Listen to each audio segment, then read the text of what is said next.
افلا یتدبرون القرآن، تدبر قرآن، مولانا امین احسن اصلاحی۔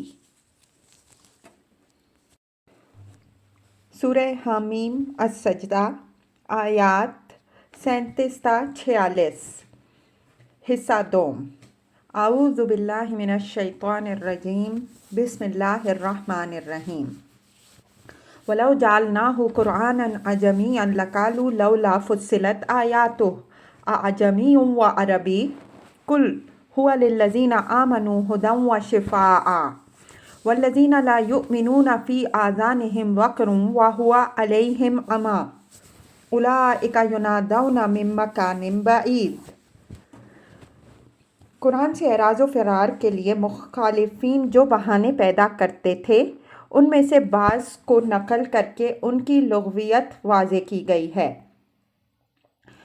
قرینہ سے معلوم ہوتا ہے کہ یہ اور اس قسم کے بعض دوسرے اعتراضات اصلاً یہود کے القاء کیے ہوئے تھے، جو بنی اسماعیل کو قرآن کی نعمت سے محروم کرنے کے لیے انہوں نے ایجاد کیے تھے، لیکن قریش کے نادان لیڈر ان کے حسد اور ان کی چالوں سے بے خبر ہونے کے باعث محض حضرت صلی اللہ علیہ وسلم کی مخالفت کے جوش میں ان کے القاء کیے ہوئے اعتراضات نقل کرنا شروع کر دیتے تھے۔ یہود کے سکھائے ہوئے متعدد اعتراضات جو قریش کے لیڈروں نے اپنا لیے تھے، پچھلی صورتوں میں بھی گزر چکے ہیں اور آگے کی صورتوں میں بھی آئیں گے۔ از آن جملہ ایک اعتراض یہ بھی ان کا تھا کہ وحی کی مخصوص زبان تو اب تک عبرانی رہی ہے، جس میں وہ تمام صحیفے نازل ہوئے جن کے آسمانی ہونے کا اقرار قرآن کو بھی ہے، تو اب اللہ میاں نے اپنی زبان کیوں بدل لی اور یہ نئی وحی عربی میں کیوں نازل ہوئی؟ قرآن نے اس کا جواب یہ دیا ہے کہ ان لوگوں کا یہ اعتراض محض بربنائے اعتراض ہے اور قرآن کی مخالفت کے لیے ایک بہانہ ہے۔ اگر قرآن کسی عجمی زبان میں اترتا تو یہی لوگ یہ اعتراض اٹھاتے کہ اس کی آیتوں کی ہماری اپنی زبان میں اچھی طرح وضاحت کیوں نہیں کی گئی، لیکن جب ہم نے اس کو عربی زبان میں اتار کر ان کے لیے اچھی طرح کھول دیا تو بجائے اس کے کہ اللہ تعالیٰ کے اس فضل و احسان کا شکر گزار کریں، یہ دشمنوں کا سکھایا ہوا یہ اعتراض لے کر اٹھ کھڑے ہوئے ہیں کہ سابق روایت کے خلاف اللہ تعالیٰ نے اپنی یہ وحی عربی زبان میں کیوں اتاری؟ گویا اللہ تعالیٰ کا یہ ایک عظیم احسان ان کے لیے وجہ اعتراض بن گیا۔ اعجمی و عربی، یہ فقرہ ان کے اس اعتراض ہی کا حصہ ہے کہ اس وقت یہ لوگ یہ بات بناتے کہ پیغام عجمی اور مخاطب عربی، یعنی یہ کیا بے تکا پن ہے کہ جو لوگ اس کتاب کے سب سے پہلے مخاطب ہیں وہ اس کی زبان سے بالکل نابلد ہیں۔ زبان یار من ترکی و من ترکی نمی دانم، قل هو للذین آمنوا ھدی و شفاء۔ فرمایا کہ یہ ان لوگوں کو بتا دو کہ یہ نعمت ان لوگوں کے لیے ہے جو اس کی قدر کریں۔ جو اس پر ایمان نہیں لانا چاہتے وہ تو اس کی مخالفت کے لیے کوئی نہ کوئی راستہ تلاش کر ہی لیں گے، لیکن جن کے اندر ہدایت کی طلب اور جن کو اپنی عقلی اور روحانی بیماریوں کا احساس ہے وہ اس کے اندر ہدایت بھی پائیں گے اور اپنے دکھوں کا مداوا بھی۔ وَالَّذِينَ لَا يُؤْمِنُونَ فِي آذَانِهِمْ وَقْرٌ وَهُوَ عَلَيْهِمْ عَمًى۔ رہے وہ لوگ جو ایمان نہیں لا رہے ہیں تو ان کے ایمان نہ لانے کی وجہ یہ نہیں ہے کہ اس کتاب میں کوئی خرابی ہے جس کے سبب سے ان کے دلوں کو یہ اپیل نہیں کر رہی ہے، بلکہ فی الواقع انہی کے دلوں کے کان بہرے ہیں۔ قبول حق کی صلاحیت ان کے اندر مردہ ہو چکی ہے، اس وجہ سے اس کی صدائیں ان کے دلوں پر اثر نہیں کر رہی ہیں بلکہ ان کے کانوں سے ٹکرا کر واپس آ جاتی ہیں۔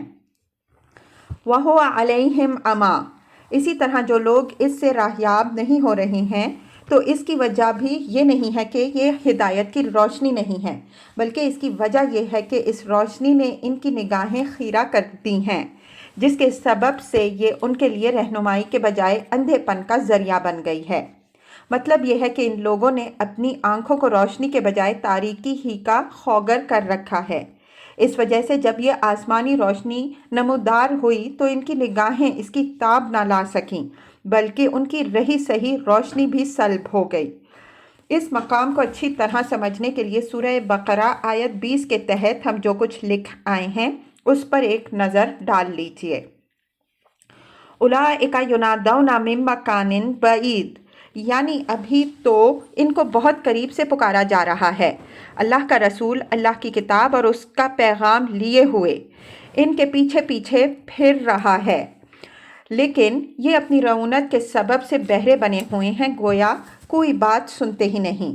لیکن یہ یاد رکھیں کہ عنقریب وہ دن بھی آنے والا ہے جب قیامت کا داعی بہت دور سے ان کو پکارے گا اور یہ اس کی پکار سنتے ہی اس کی طرف بھاگیں گے، مجال نہیں کہ ذرا بھی تاخیر یا سر منہ انحراف اختیار کر سکیں۔ سورہ طٰہٰ میں یہ مضمون اس طرح بیان ہوا ہے: یومئذ یتبعون الداعی لا عوج لہ وخشعت الاصوات للرحمن فلا تسمع الا ہمسا۔ آیت 108۔ جس دن پکارنے والے کے پیچھے وہ بھاگیں گے، ذرا بھی اسے انحراف نہ کر سکیں گے اور سب کی آوازیں خدائے رحمان کے آگے پست ہوں گی، پس تم سرگوشی کے سوا اور کوئی چیز نہ سنو گے۔ اس آیت کو اچھی طرح سمجھنے کے لیے اسی سورہ کی آیات 1 تا 5، بالخصوص آیت 5 وَقَالُوا قُلُوبُنَا فِي أَكِنَّةٍ مِّمَّا تَدْعُونَا إِلَيْهِ وَفِي آذَانِنَا وَقْرٌ وَمِن بَيْنِنَا وَبَيْنِكَ حِجَابٌ پر ایک نظر ڈال لیجئے۔ مستکبرین تو بطور رعونت یہ بات کہتے تھے کہ ہمارے دل تمہاری دعوت سے پردے میں ہیں، ہمارے کان بہرے ہیں، ہمارے اور تمہارے درمیان حجاب حائل ہے۔ لیکن قرآن نے ان کی ایک ایک بات کی تصدیق کر دی اور ساتھ ہی یہ وضاحت بھی فرما دی کہ ان کے بہرے پن، اندھے پن اور ان کے حجاب کی نوعیت کیا ہے اور ان کی ان بیماریوں کا علاج اب کس دن اور کس طرح ہوگا۔ وَلَقَدْ آتَيْنَا مُوسَى الْكِتَابَ فَاخْتُلِفَ فِيهِ وَلَوْلَا كَلِمَةٌ سَبَقَتْ مِن رَّبِّكَ لَقُضِيَ بَيْنَهُمْ وَإِنَّهُمْ لَفِي شَكٍّ مِّنْهُ مُرِيبٍ۔ یہ آیت بھی عینیہ سورہ ہود میں بھی گزر چکی ہے، ملاحظہ ہو آیات 110۔ وہاں ہم اس کی تفسیر کر چکے ہیں۔ یہ بھی در حقیقت اسی طرح کے اعتراض کا جواب ہے جس طرح کے اعتراض کا جواب اوپر والی آیت میں دیا گیا ہے۔ یہود یہ اعتراض بھی لوگوں کو سکھاتے تھے کہ جب تورات اللہ تعالیٰ کی کتاب موجود ہے اور اس کا کلام الہی ہونا قرآن بھی تسلیم کرتا ہے، تو آخر ایک نئی کتاب نازل کرنے کی کیوں ضرورت پیش آئی؟ اس اعتراض کا جواب قرآن نے خود مختلف پہلوؤں سے دیا جو مختلف صورتوں میں مذکور ہے۔ یہاں یہ جواب دیا ہے کہ یہ تو امر واقعہ ہے کہ ہم نے موسیٰ علیہ السلام کو کتاب عطا فرمائی، لیکن ساتھ ہی یہ بھی ایک ناقابل انکار حقیقت ہے کہ اس میں اختلاف اور تناقض پیدا کر دیا۔ فَاخْتُلِفَ فِيهِ سے مراد یہاں وہ تناقض ہے جو مختلف اسفار تورات میں بہت بھونڈے طور پر پایا جاتا ہے۔ اگر کسی چیز میں محض تاویل کا اختلاف ہو تو اس کا ازالہ اصل کی مراجعت اور دوسرے شواہد و نظائر سے ممکن ہے، لیکن جب اصل ہی میں کھلا ہوا تضاد و تناقض ہو تو پھر اس اختلاف کا ازالہ ناممکن ہے۔ چنانچہ یہ واقعہ ہے کہ تورات کے مختلف حصوں میں ایک ہی بات اتنے متضاد طریقوں سے بیان ہوئی ہے کہ اصل حقیقت تک پہنچنا نہایت دشوار بلکہ ناممکن ہے۔ ہماری اس کتاب میں تورات کے تضادات کی متعدد مثالیں گزر چکی ہیں۔ یہاں ہم اس کے صرف اس تضاد بیان کی طرف اشارہ کرتے ہیں جو نبی امی صلی اللہ علیہ وآلہ وسلم کی بعثت کی پیشن گوئیوں سے متعلق تورات میں پایا جاتا ہے۔ اگر یہود نے تحریف کی راہ سے یہ تضاد نہ پیدا کر دیے ہوتے تو ان کو اس حقیقت کے سمجھنے میں ذرا بھی دشواری نہ پیش آتی کہ تورات کے بعد قرآن کو اللہ تعالیٰ نے کیوں نازل فرمایا اور حضرت موسیٰ علیہ السلام کے بعد حضرت محمد رسول اللہ صلی اللہ علیہ وآلہ وسلم کی بعثت دین کی کون سی کمی پوری کرنے کے لیے ہوئی۔ لیکن یہود نے اپنی بدبختی سے حقیقت پر پردہ ڈالنے کی کوشش کی اور اس طرح انہوں نے صرف اپنی ہی گمراہی کا سامان نہیں کیا بلکہ ایک خلق کثیر کی گمراہی کا وبال بھی اپنے سر لے لیا۔ تورات میں اس طرح کے تضادات کے پیدا ہونے کی وجہ کی طرف ہم پیچھے اشارے کر چکے ہیں۔ کہ حفاظت کا وہ اہتمام اس کو حاصل نہ ہو سکا جو قرآن کو حاصل ہے۔ اس پر متعدد بار ایسی آفتیں آئیں کہ پوری تورات ناپید ہو گئی۔ بعد میں جن لوگوں نے اس کو مرتب کیا محض اپنی یادداشت سے مرتب کیا، اور یہ بھی نہیں معلوم کہ اس کے مرتب کرنے والے کون اور کن صفات کے لوگ تھے۔ اس کے بعد صحیفے بالکل صیغہ راز میں رکھے جاتے تھے جن کے مندرجات سے خاص محرمان راز کے سوا دوسرے لوگ واقف نہیں ہو سکتے، اس لیے کہ ان کی ایسی باتیں تھیں جن کی عام اشاعت علماء یہود اپنے مصالح کے خلاف سمجھتے تھے۔ اس طرح کی باتوں میں انہوں نے اپنے حسب منشا تحریفات بھی کیں اور وہ اس تحریف میں کامیاب ہو گئے۔ کسی ایسی کتاب میں تناقضات کا پیدا ہو جانا ذرا بھی تعجب انگیز نہیں ہے، اور ان تناقضات کا بالکل بدیہی اور لازمی نتیجہ یہ ہے کہ اصل حقیقت بالکل گم ہو جائے، لوگ اسی تاریکی میں پھر گھر جائیں جس سے نکالنے کے لیے اللہ تعالیٰ نے یہ روشنی نازل فرمائی تھی، اور ان کے درمیان ایسے اختلافات پیدا ہو جائیں جن کے دور کرنے کی کوئی سبیل باقی ہی نہ رہ جائے۔ وَلَوْلَا كَلِمَةٌ سَبَقَتْ مِن رَبِّكَ لَقُضِيَ بَيْنَهُمْ۔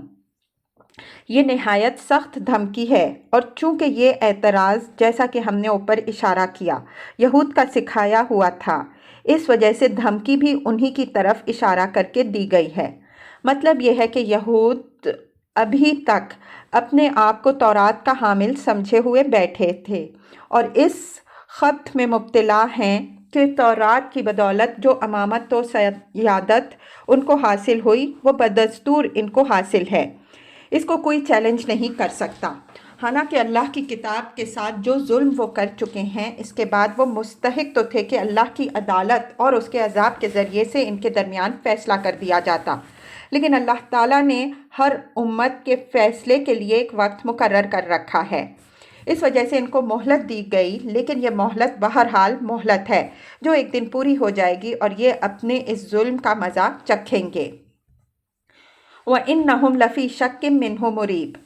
یہ نتیجہ ہوا ہے اس اختلاف و تناقض کا جو تورات میں پیدا کر دیا گیا۔ ظاہر ہے کہ اس کا نتیجہ یہ نکلا کہ تورات کی ہر چیز خود اہل تورات کی نگاہوں میں مشکوک ہو گئی، جس سے حق و باطل کا امتیاز ناممکن ہو گیا۔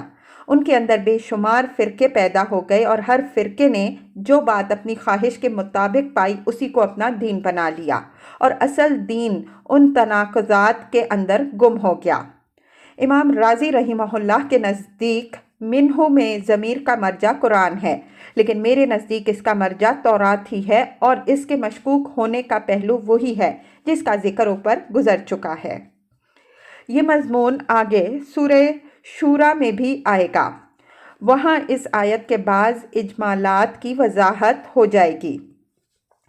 الشورا میں یہ مضمون یوں بیان ہوا ہے: وَمَا تَفَرَّقُوا إِلَّا مِن بَعْدِ مَا جَاءَهُمُ الْعِلْمُ بَغْيًا بَيْنَهُمْ وَلَوْلَا كَلِمَةٌ سَبَقَتْ مِن رَبِّكَ إِلَىٰ أَجَلٍ مُّسَمًّى لَقُضِيَ بَيْنَهُمْ وَإِنَّ الَّذِينَ أُورِثُوا الْكِتَابَ مِن بَعْدِهِمْ لَفِي شَكٍّ مِّنْهُ مُرِيبٍ۔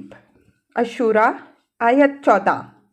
اور یہ لوگ محض باہمی زدم زدہ کے باعث متفرق ہوئے ہیں، بعد اس کے کہ ان کے پاس علم آ چکا تھا، اور اگر تیرے رب کی طرف سے ایک بات پہلے سے طے نہ ہو چکی ہوتی ایک مدت معین کے لیے تو ان کے درمیان فیصلہ کر دیا جاتا، اور جو لوگ ان کے بعد کتاب کے وارث بنائے گئے وہ اس کی طرف سے الجھن میں ڈال دینے والے شک میں مبتلا ہیں۔ من عمل صالحا فلنفسه ومن اساء فعليها وما ربك بظلام للعبید۔ یہ ان لوگوں سے بے پرواہی کا اظہار ہے۔ فرمایا کہ نہ کسی کی نیکی سے خدا کو کوئی نفع پہنچنے والا ہے، اور نہ کسی کی بدی سے اس کا کوئی نقصان ہے۔ جو نیکی کرے گا اس کا فائدہ اسی کو حاصل ہوگا، اور جو برائی کرے گا اس کا وبال اسی پر آئے گا۔ اللہ تعالیٰ ذرہ برابر بھی اپنے بندوں پر ظلم کرنے والا نہیں ہے۔ جس کے جو اعمال ہوں گے اسی کے ثمرات و نتائج وہ اس کے سامنے رکھ دے گا۔ مطلب یہ ہے کہ اللہ اور اس کے رسول کی طرف سے لوگوں کو راہ راست دکھانے کی یہ سرگرمی جو ہے، اس سے کسی کو یہ غلط فہمی نہ ہو کہ لوگوں کی ہدایت کے بغیر خدا کا کوئی کام اٹکا ہوا ہے، بلکہ یہ ساری بھاگ دوڑ لوگوں ہی کی بھلائی کے لیے ہے۔ اللہ تعالیٰ یہ نہیں چاہتا کہ لوگ خدا کی پکڑ میں آئیں، حالانکہ ان پر اچھی طرح حجت تمام نہ ہوئی ہو۔ سورہ جاثیہ آیت 15 میں بھی یہ مضمون بالکل اسی سیاق و سباق میں آیا ہے۔ عربیت کے اس اسلوب کی وضاحت ہم دوسرے محل میں کر چکے ہیں کہ جب مبالغہ پر نفی آئے تو اس سے مقصود مبالغہ فی النفی ہوتا ہے۔ اس وجہ سے وَمَا رَبُّكَ بِظَلَّامٍ لِّلْعَبِيدِ کے معنی ہوں گے، اور تیرا رب بندوں پر ذرا بھی ظلم کرنے والا نہیں ہے۔